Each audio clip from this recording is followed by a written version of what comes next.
तो देखिए 5 राज्यों के चुनाव का ऐलान हुआ और जब से तारीखों का ऐलान हुआ, आपको बता दें आज मध्य प्रदेश पहुंचे राहुल गांधी और वहां जमकर निशाना साधा उन्होंने स्वाहा की सरकार पर। आपको बता दें और यह भी दावा किया कि एमपी में सरकार बनते ही जातीय गणना कराई जाएगी, ये कहा और सीधे तौर पर यह कहा कि देखिए पूरे देश में जाति गणना की जरूरत है।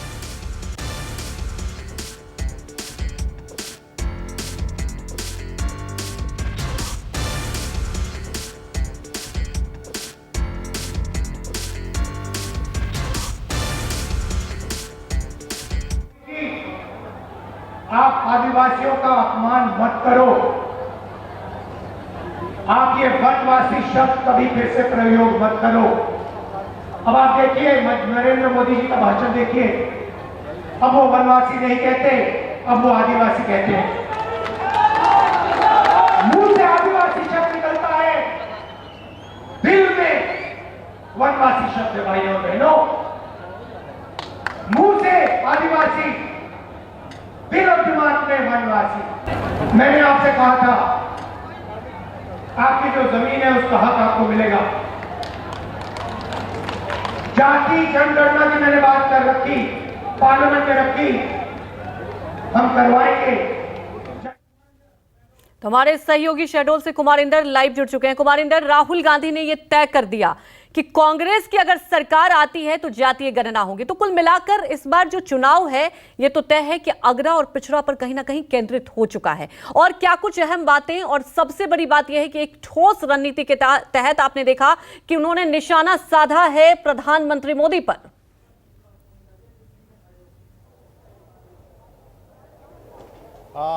निश्चित तौर पर आज जब मध्य प्रदेश की धरती पर राहुल गांधी का ये दौरा देखा तो कह सकते हैं कि जो चुनावी रफ्तार है, तो राहुल गांधी ने भी शायद वो चुनावी रफ्तार पकड़ चुकी है। तभी राहुल गांधी ने एक सधे हुए खिलाड़ी की तरह आज मंच से न केवल एक साथ मध्य प्रदेश सरकार और केंद्र सरकार पर हमले बोले, बल्कि उन्होंने अपनी वो नीतियाँ भी बताई और ये बता दिया कि राहुल कांग्रेस जो है वो मध्य प्रदेश की जनता को लेकर, खासकर विंध्य क्षेत्र से जो आदिवासी वोटर्स है उसको लेकर कितनी कंसर्न है।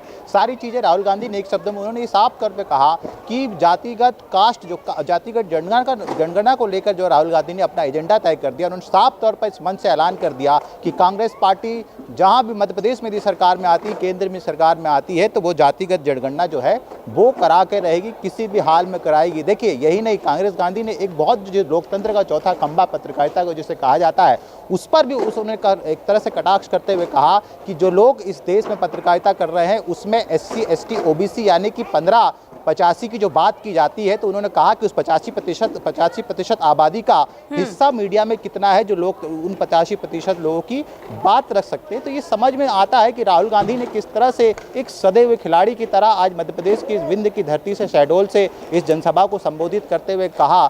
आज खास करके उन्होंने मध्य प्रदेश सरकार पे एक के बाद एक कई हमले किया। उन्होंने मध्य प्रदेश की धरती को भाजपा और RSS की लेबोरेटरी कहा, जहां पर उन्होंने कहा कि इस लेबोरेटरी में मध्य प्रदेश की जनता को जो है वो पीसा जा रहा है। मध्य प्रदेश की लेबोरेटरी में बीजेपी के RSS में ऐसे मरे हुए व्यक्ति का इलाज किया जाता है। कई मुद्दों को लेकर देखा उन्होंने, निशाना भी साधा, यहां तक कि व्यापम घोटाले को लेकर भी फिर से जमकर निशाना साधा। हमारे साथ जुड़ने के लिए आपका शुक्रिया।